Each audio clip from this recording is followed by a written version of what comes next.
मतलब कोरोना के दरमियान जिन सावधानियों की जरूरत है उसका ध्यान रखना है।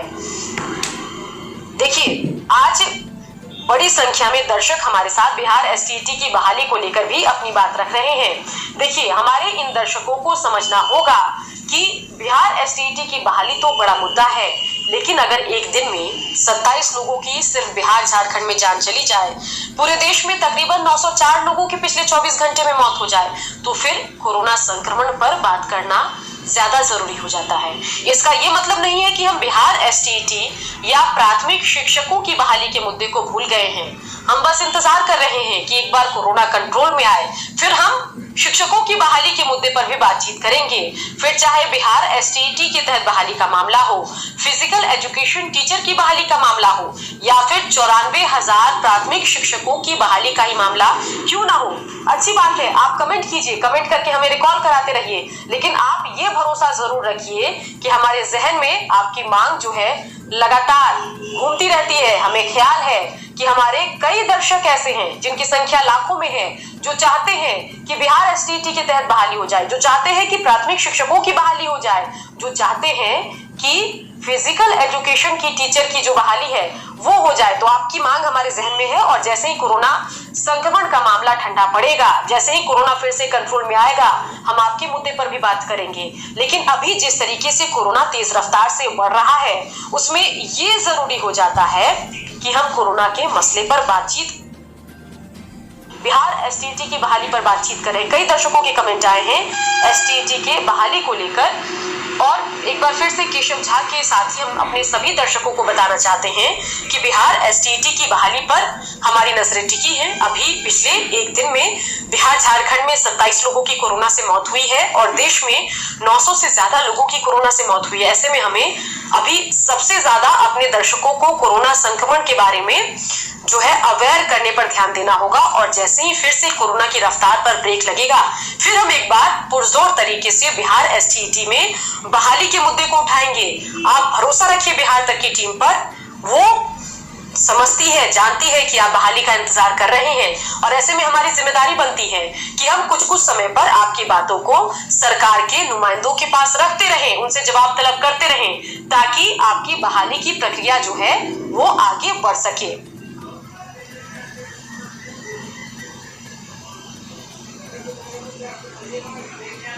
देखिए, मोहम्मद शाकिब भी कह रहे हैं कि आपने सुकन्या जी हमेशा जॉब की चाह रखने वाले लोगों के लिए आवाज आपने उठाई है, और वो बता रहे हैं कि बिहार में सरकारी स्कूलों की स्थिति अभी ठीक नहीं है, और ऐसे में शिक्षकों की बहाली पर जरूर सरकार को ध्यान देना चाहिए। और मुझे भी एक जिम्मेदार पत्रकार होने के नाते, या हमारे डिजिटल प्लेटफॉर्म को जिम्मेदार डिजिटल प्लेटफॉर्म होने के नाते इस मुद्दे को जरूर उठाना चाहिए। तो बिल्कुल आपके मुद्दे पर हमारी नजर है, और फिलहाल हम कहेंगे कि अभी कोरोना संक्रमण की वजह से हम पहला ध्यान अभी लोगों को जागरूक करने पर दे रहे हैं, लेकिन एक बार फिर से जैसे ही कोरोना कंट्रोल में होगा, हम फिर से पुरजोर तरीके से बिहार एसटीईटी की बहाली पर बात करेंगे, 94,000 प्राथमिक शिक्षकों की बहाली पर बात करेंगे, और ऐसे ही कई मुद्दे अपने दर्शकों के लिए उठाते रहेंगे जिनसे उनका सीधा सरोकार है, और हम अपनी प्राथमिकता तय करेंगे कि किस दिन किस मुद्दे पर बात होनी चाहिए, और होगा तो इकट्ठे हम सभी सरकारी स्कूलों के टीचर की बहाली पर बात करेंगे, या नहीं हो सका तो हम एक एक करके भी बात करेंगे। आप निश्चिंत रहिए, ये मुद्दा हमारे प्राथमिकता सूची में है, और बस हम इंतजार कर रहे हैं कि हमारे देश में, हमारे बिहार झारखंड में फिर एक बार कोरोना पर लगाम लगे, और जैसी ही वो स्थिति बनेगी उसके बाद फिर से हम अपने दर्शकों के सबसे प्रिय विषय सरकारी शिक्षकों की नियुक्ति का जो मामला है उस पर हम फिर बातचीत करना शुरू कर देंगे। और मुझे पूरी उम्मीद है कि मेरे दर्शकों को मुझ पर भरोसा होगा, हमारी डिजिटल टीम, बिहार तक की टीम पर उनको भरोसा होगा कि भाई मौका मिलते ही गाहे बगाहे बिहार तक की टीम उनके मुद्दे को उठाती रही है और आगे भी उठाती रहेगी। ये अच्छी बात है कि आप कमेंट करके हमें रिकॉल कराते हैं, ऐसे ही कमेंट करके रिकॉल कराते रहिए, लेकिन ये तय है कि 15 दिन में, 16 दिन में हम आपके मुद्दे को जरूर एक बार उठाएंगे। चलिए, आज लाइव सेशन में हमने एक अहम मुद्दे पर बातचीत की, और आज 7 बजे के बुलेटिन में भी हम बिहार में और झारखंड के साथ ही देश में कोरोना विस्फोट पर बातचीत करेंगे, और कोशिश हमारी ये रहेगी कि जो मेडिकल साइंस है उसके किसी जानकार को हम बिठाएं, जो आयुर्वेद की जो हमारी अपनी प्रक्रिया है जिससे हम किसी बीमारी से खुद को बचाते हैं, अपनी इम्यूनिटी स्ट्रॉन्ग रखते हैं, उनके किसी विशेषज्ञ को बिठाएं, ताकि हमारे दर्शकों को कोरोना के विषय में और डिटेल्ड जानकारी मिल सके और उनको पता लग सके कि इस दरमियान सावधानी कैसे बरतनी है, अगर वैक्सीन नहीं लगी तो इम्यूनिटी कैसे बढ़ानी है। तो इन सभी मुद्दों पर आज शाम हम 7 बजे बात करेंगे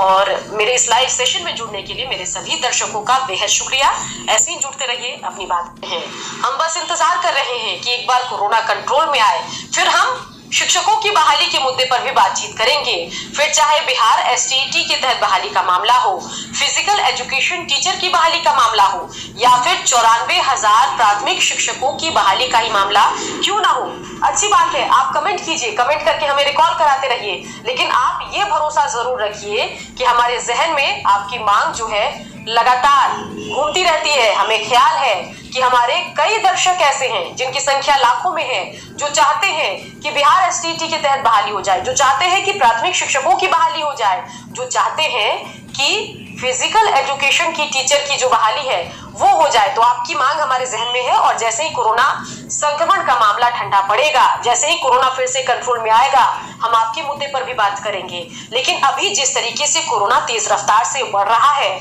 उसमें ये जरूरी हो जाता है कि हम कोरोना के मसले पर बातचीत, बिहार एसटीईटी की बहाली पर बातचीत करें। कई दर्शकों के कमेंट आए हैं एसटीईटी के बहाली को लेकर, और एक बार फिर से केशव झा के साथ ही हम अपने सभी दर्शकों को बताना चाहते हैं कि बिहार एसटीईटी की बहाली पर हमारी नजरें टिकी हैं। अभी पिछले एक दिन में बिहार झारखंड में 27 लोगों की कोरोना से मौत हुई है और देश में 900 से ज्यादा लोगों की कोरोना से मौत हुई है। ऐसे में हमें अभी सबसे ज्यादा अपने दर्शकों को कोरोना संक्रमण के बारे में जो है अवेयर करने पर ध्यान देना होगा। और जैसे ही फिर से कोरोना की रफ्तार पर ब्रेक लगेगा, फिर हम एक बार पुरजोर तरीके से बिहार एसटीईटी में बहाली के मुद्दे को उठाएंगे। आप भरोसा रखिए बिहार तक की टीम पर, वो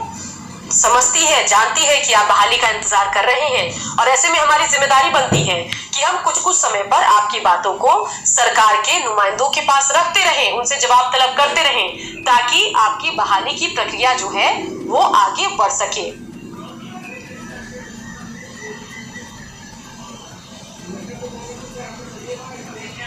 देखिए, मोहम्मद शाकिब भी कह रहे हैं कि आपने सुकन्या जी हमेशा जॉब की चाह रखने वाले लोगों के लिए आवाज आपने उठाई है, और वो बता रहे हैं कि बिहार में सरकारी स्कूलों की स्थिति अभी ठीक नहीं है और ऐसे में शिक्षकों की बहाली पर जरूर सरकार को ध्यान देना चाहिए। और मुझे भी एक जिम्मेदार पत्रकार होने के नाते या हमारे डिजिटल प्लेटफॉर्म को जिम्मेदार डिजिटल प्लेटफॉर्म होने के नाते इस मुद्दे को जरूर उठाना चाहिए। तो बिल्कुल आपके मुद्दे पर हमारी नजर है और फिलहाल हम कहेंगे कि अभी कोरोना संक्रमण की वजह से हम पहला ध्यान अभी लोगों को जागरूक करने पर दे रहे हैं, लेकिन एक बार फिर से जैसे ही कोरोना कंट्रोल में होगा, हम फिर से पुरजोर तरीके से बिहार एसटीईटी की बहाली पर बात करेंगे।